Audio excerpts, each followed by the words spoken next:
EVM का रोना रोने वाले अब किस पर फोड़ेंगे हार का ठीकरा। सुप्रीम कोर्ट के फैसले ने विपक्ष का कर दिया मुंह बंद।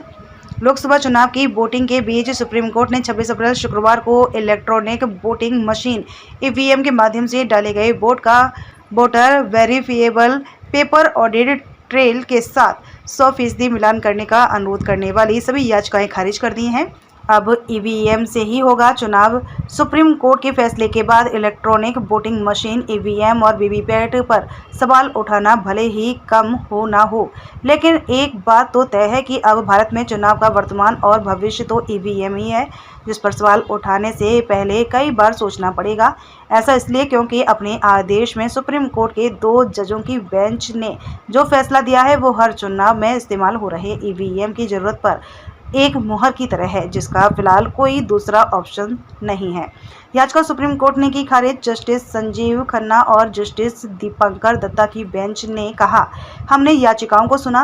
इन याचिकाओं में पेपर बैलेट सिस्टम पर लौटने, वीवीपैट मशीन से निकलने वाली पर्चियों की पुष्टि और इलेक्ट्रॉनिक गिनती के अलावा वीवीपैट से निकली पर्चियों की 100% गिनती करवाए जाने की मांग की गई थी।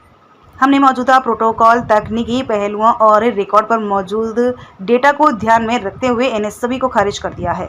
जाने सुप्रीम कोर्ट के फैसले में क्या कहा। सुप्रीम कोर्ट में जस्टिस संजीव खन्ना और जस्टिस दीपंकर दत्ता की बेंच में लंबी बहस हुई।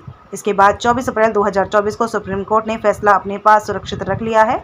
26 अप्रैल को अदालत का आखिरी फैसला आया है, जिसने ईवीएम पर मुहर लगा दी है। अपने फैसले में जस्टिस संजीव खन्ना और जस्टिस दीपंकर दत्ता ने कहा, चुनाव ईवीएम से ही होंगे, बैलेट पेपर से चुनाव नहीं होंगे। नतीजे में जो उम्मीदवार दूसरे या तीसरे नंबर पर है और अगर उसे लगता है कि गड़बड़ी हुई है तो वो रिजल्ट घोषित होने के 7 दिनों के अंदर जांच की मांग कर सकता है। जांच इंजीनियरों की एक टीम करेगी। इस जांच का खर्च उम्मीदवार को उठाना होगा। कोई भी गड़बड़ी साबित होने की स्थिति में खर्च किया गया पैसा वापस किया जाएगा। वोटिंग के बाद ईवीएम को सील किया जाएगा और इसे 45 दिनों तक सुरक्षित रखा जाएगा। अब इस पूरे मामले को समझते हैं, एक आम इंसान के नजरिए से समझते हैं। इस केस में 3 पक्ष शामिल थे। एसोसिएशन फॉर डेमोक्रेटिक रिफॉर्म यानी याचिकाकर्ता, चुनाव आयोग और सरकार। मामला चुनाव और मतदान से जुड़ा है, तो राजनीतिक पार्टियां और आम जनता भी इस केस में एक तरह से शामिल है। हर एक पक्ष के नज़र से समझे इस केस का प्रभाव। सबसे पहले याचिकाकर्ता, उनकी सभी याचिकाएं खारिज हो गई हैं। एडीआर के वकील प्रशांत भूषण ने कहा कि सुप्रीम कोर्ट ने कई निर्देश दिए, जिसमें कैंडिडेट्स के लिए शिकायत और फिर जांच की बात भी है। इसके बाद सभी याचिकाएं खारिज कर दी गई हैं। सरकार, सुप्रीम कोर्ट के फैसले में सरकार के लिए कोई निर्देश नहीं है, ना ही इस मामले में सरकार का कोई पक्ष था। सुप्रीम कोर्ट का चुनाव आयोग का सुझाव। फैसला सुनाते हुए सुप्रीम कोर्ट ने चुनाव आयोग को कुछ सुझाव भी दिए हैं। सुप्रीम कोर्ट ने चुनाव आयोग से कहा है, इलेक्ट्रॉनिक मशीन के वोट और वीवीपैट की पेपर स्लिप की गिनती का जो सुझाव है वो अमल में लाया जा सकता है या नहीं, इसकी तहकीकात कीजिए। आयोग को ये भी देखना चाहिए कि क्या चुनाव निशान के अलावा हर पार्टी के लिए अलग से कोई बारकोड भी हो सकता है या नहीं। आम आदमी यानी मतदाता, सुप्रीम कोर्ट के इस फैसले से आम आदमी की वोट देने की प्रक्रिया में कोई बदलाव नहीं होगा। हमेशा की तरह वह वोट देगा जैसे अभी तक ईवीएम से दे रहा था।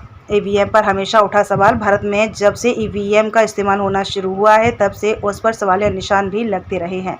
जब केंद्र की सत्ता में कांग्रेस थी तो बीजेपी सवाल उठाती थी, और अब जब पिछले 10 साल से बीजेपी केंद्र की सत्ता में है तो कांग्रेस समेत तमाम विपक्षी दल ईवीएम पर सवाल उठाते हैं।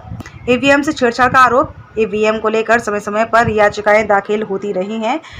कभी कहा जाता है कि ईवीएम से छेड़छाड़ हो सकती है, तो कभी कहा जाता है कि ईवीएम को हटाकर बैलेट पेपर से चुनाव करवाया जाए। कभी कहा जाता है कि ईवीएम के साथ जो वीवीपैट होता है, यानी कि आपने जो वोट दिया है वो किसको गया है, उसकी पर्ची व ईवीएम में दर्ज वोटों के साथ मिलान किया जाए। जितने लोग उतने तर्क, और उनकी ही अलग अलग याचिकाओं पर हर बार कोर्ट में सुनवाई होती है और हर बार फैसला ईवीएम के पक्ष में ही आता है।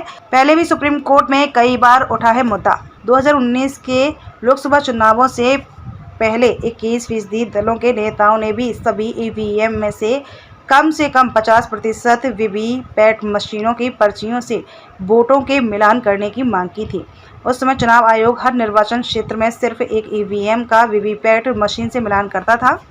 8 अप्रैल 2019 को मिलान के लिए ईवीएम की संख्या 1 से बढ़कर 5 कर दी थी। इसके बाद मई 2019 कुछ टेक्नोक्रेट्स ने सभी ईवीएम के वीवीपैट से वेरीफाई करने की मांग की याचिका लगाई थी, जिसे सुप्रीम कोर्ट ने खारिज कर दिया है। इसके अलावा एसोसिएशन फॉर डेमोक्रेटिक रिफॉर्म्स ने भी जुलाई 2023 में वोटों के मिलान की याचिका लगाई थी। इसे खारिज करते हुए सुप्रीम कोर्ट ने कहा था, कभी कभी हम चुनाव निष्पक्षता पर ज़्यादा ही संदेह करने लगते हैं। अब अगस्त 2023 के मामले में आया फैसला। वीवीपैट पर्चियों की 100% वेरिफिकेशन को लेकर एक्टिविस्ट अरुण कुमार अग्रवाल ने अगस्त 2023 में याचिका लगाई गई थी। याचिका में कहा गया कि वोटर्स को वीवीपैट की पर्ची फिजिकली वेरीफाई करने का मौका दिया जाना चाहिए। वोटर